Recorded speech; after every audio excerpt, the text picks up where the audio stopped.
Well, I know one thing is very clear. The American people know who was for them and who was against them. The American people know who fought and will continue to fight to ensure that we have a healthcare system that does not remove the ability for people to get the basics, which is the healthcare that they deserve.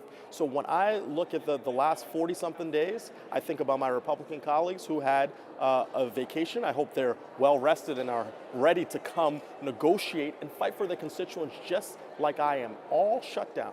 Me and my colleagues coming to Washington every week in our districts, raising the stories of our constituents, made it very clear that we stand for them. You know, reopening the government is important for people across this country, for our federal employees who've really been struggling, without question. What this shutdown did was focused the American people on an issue that they all were feeling and didn't realize that everyone was united on, and that is the need for a change and affordability. Asking for the status quo is not what we should be fighting for. We need to fight for true affordability and access. So this shutdown got that conversation moving. And let's just be clear, like, the Republicans had the ability to avoid the shutdown from the beginning, and they chose not to. And so it is on them that people had to go through all this, and now, using this momentum, we have to continue to deliver for the American people. And we failed with this continuing resolution, but we need to not fail the next time. You know, I really struggle when I think about the costs and the toll that these last 43 days took on the American people. But I also cannot help but think about the insurmountable toll that losing their health care will take on families. We know that's 50,000 avoidable deaths that are being projected based on the loss of Medicaid, the loss of Affordable Care Act plans. We know that costs are going to go up for families based on who don't get ACA tax credits. Their premiums are going to go up because people who are healthy are coming out of the marketplace. That's the way insurance works.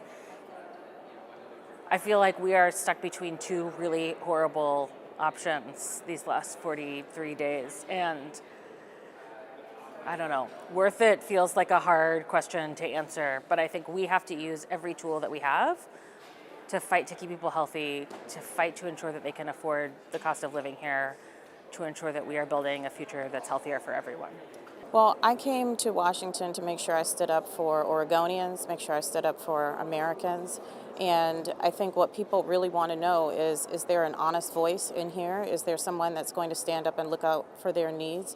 Mike Johnson, man of God, controls the House. He could have done a lot more, and we'll continue to push on him. Look, I think that we've spent the last 40 days arguing on behalf of the American people to make healthcare more affordable in the country's richest nation. So you can never say that argument, that fight is not worth it.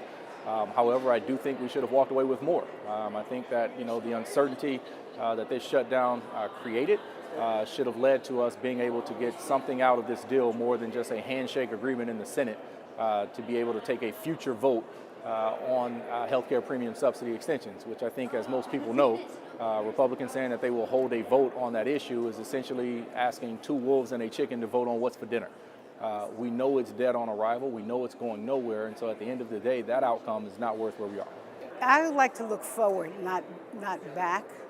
I feel like we had it, when you say give it a shot, when especially in Florida, we have the biggest impact in the country. 4.5 million Floridians on the Affordable Care Act. 90% of them count on these subsidies. Millions of Floridians are going to lose their health care. I can tell you this, my phone is ringing off the hook, not just by constituents, but by people who are running our hospitals. They are very, very concerned. So yes, do I think it was worth it to give it a try to see if there was some common sense and humanity? Call me an optimist. Absolutely, and I think we should continue to go further. I have taken a pass on receiving my paycheck, as many of my other colleagues. It's worth the sacrifice. This is about not just reopening the government, it's about turning the country going into the right direction. The president is in the wrong direction. During this 43 days of shutdown, what has he done? He's torn down the east wing of the White House. He's gloated about his fabulous balls that he's had in Mar-a-Lago. He's talked about, he's gone to football games. He's been golfing. Never once have you heard the president say, here's how I'm going to help the poor. Here's how I'm going to help the vulnerable. Here's how I'm going to help those that are desperate, that are living in the margins. And so his priorities are wrong. He wants the American people to continue to make bricks without straw. People aren't lazy. People are tired, and they've been taken advantage of. And so not until we restore what was already missing in the Affordable Care Act, and not until we make sure SNAP is fully funded, not until we make sure that the LIHEAP is fully restored, can we stop. We have to continue to push forward. He's taking the country in the wrong direction. Well, there was a lot of pain. We didn't have to have a shutdown. Nothing has changed now except the bill's a little worse with that Senate provision they put in there about suing. We could have done this from the beginning. If you'd have just put health care in there, we wouldn't have had to have this shutdown. So it's something that they're going to have to take responsibility for because it could have been avoided.